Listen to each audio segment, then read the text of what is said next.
In this video, I will break down the step-by-step methods of how to avoid lending money to a con artist. Find out why.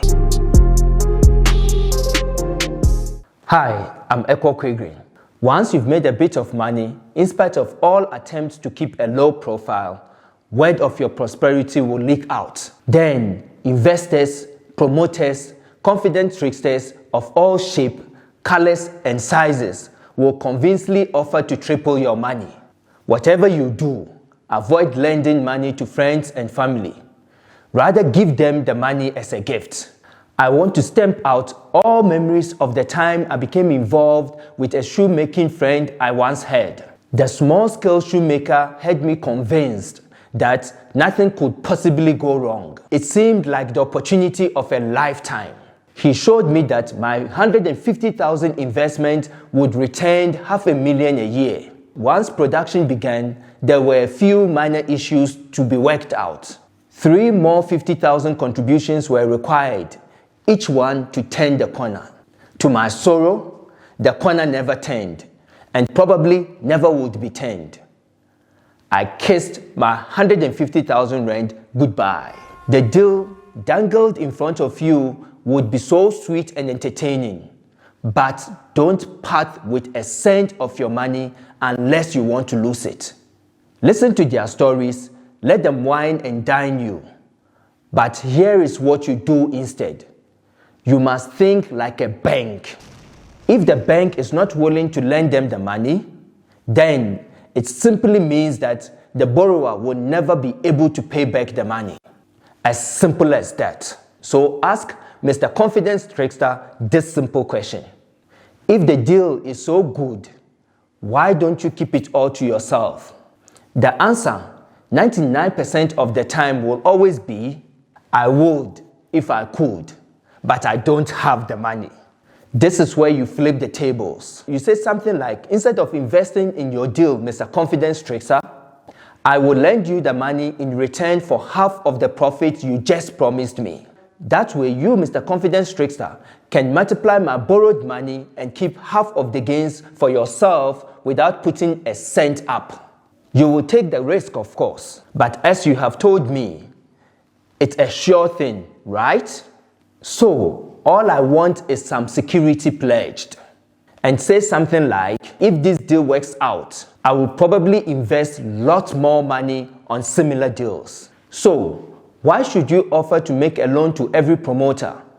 And why must you always ask for security? The thing is, most promoters and inventors will, if you let them, take your hard-earned cash and run. And if they don't disappear, they will be personally broke and totally trashy to you.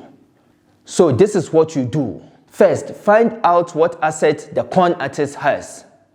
It could probably be a house, a car, a listed stock, or anything of value you could get your hands on. My favorite security, of course, is a house. A house is good if the borrower's equity over the mortgage is at least 3 times the amount he wants from you.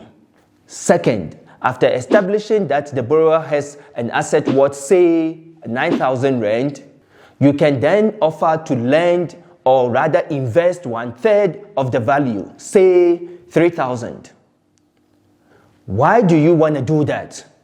Because if your borrower is not able to deliver on his word, then you can recover your money immediately. Comment below if you would like me to send you a free template of the contract I use for closing this kind of deals. Chances are your friend will probably lose his asset to you. He will not be able to raise the cash to exercise his option in 95% of all cases. And you will end up with his property at a bargain.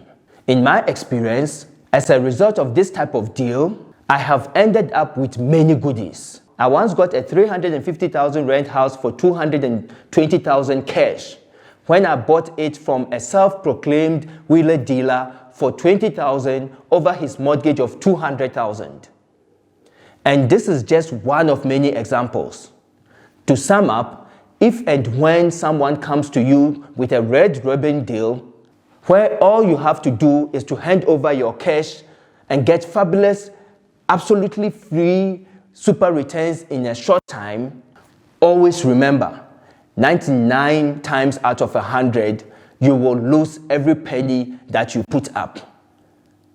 That might result from incompetency, dishonesty, or from a deal turned bad. However, in some instances, when the borrower is adamant, could present an opportunity for you to make a risk-free profit when you take his asset as a security against your money. Always assume the worst and make sure to tick all boxes, and always remember that the losses will come at a time when you are holding no security. You must think like a bank. I have personally vowed never again to invest in a red ribbon deal or lend out money. Don't lend money to people. I'm so glad this is one of my solid money rules in my life now, because I learned the hard way.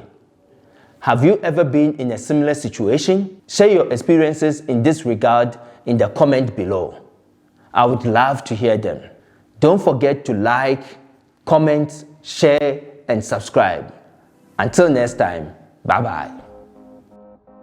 Why do you want to do that? Because if you're borrowed